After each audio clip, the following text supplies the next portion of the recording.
Hello friends, నమస్తే అందరికీ.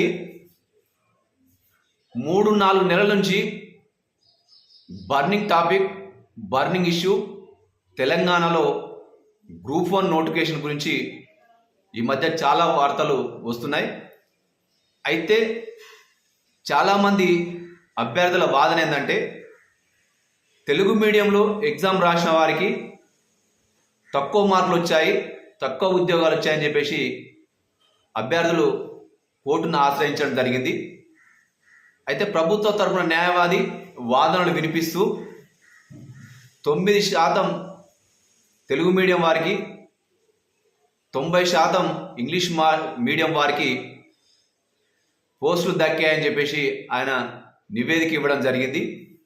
అయితే ఇందులో భాగంగా పూర్తిగా 89% ఇంగ్లీష్ మీడియం వారికి ఉద్యోగాలు దక్కాయి. అదే ఎవరైతే తెలుగు మీడియంలో రాసిన వారు ఉన్నారో 9.9% తర్వాత ఉర్దూలో ఒక్కరే ఉద్యోగాలు దక్కించుకున్నారు అని చెప్పేసి చాలామంది వాదనలు చేస్తున్న సంగతి మీకు తెలిసిన విషయమే. ఇది చాలా రోజులుగా పేపర్లలో, టీవీలలో మనం చూస్తూనే ఉన్నాం.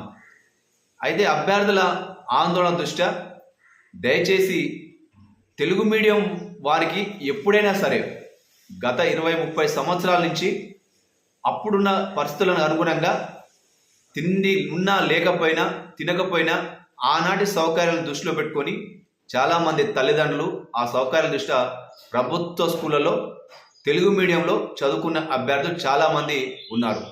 ఆ రోజుల్లో తల్లిదండ్రులు పస్తులు ఉండి ఆనాటి సౌకర్యాల దృష్ట్యా తెలుగు మీడియంలోనే విద్యాభ్యసించిన వారు చాలామంది ఉన్నారు. ముఖ్యంగా ఎస్సీ, ఎస్టీ, బీసీ వాళ్ళు చాలామంది అభ్యర్థులు తెలుగు మీడియంలో చదువుకొని ఉద్యోగాలు రాస్తున్న వారు ఇప్పటికీ చాలామంది ఉన్నారు. 90% మంది వాళ్ళే ఎస్సీ, ఎస్టీ, బీసీ మైనార్టీ పిల్లలే.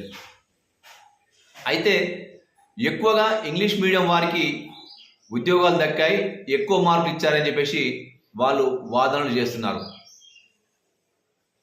అభ్యర్థులు ఇంకా ముఖ్యంగా తెలుగు మీడియంలో రాసిన వారికి ఒక్క దగ్గరనే ఎక్కువగా ఇచ్చారని చెప్పేసి వారు చాలామంది వాపోతున్నారు. మీకు అందరికీ తెలిసిన విదితమే.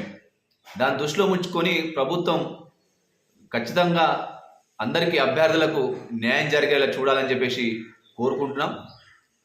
ఎవరైతే అప్పుడున్న పరిస్థితులకు చాలామంది అభ్యర్థులు తెలుగు మీడియంని ఎంచుకొని తెలుగు మీడియంలోనే ఎగ్జామ్ రాస్తున్నారు. తెలుగు మీడియంలో రాసే వారికి అన్యాయం జరుగుతుందని చెప్పేసి వాళ్ళు వాపోతున్నారు, వాళ్ళ ఆందోళన చెందుతున్నారు.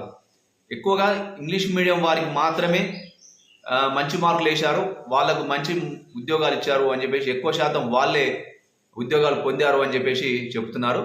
దీన్ని ఖచ్చితంగా దృష్టిలో పెట్టుకొని దయచేసి మరీ విన్నవించుకుంటున్నాం.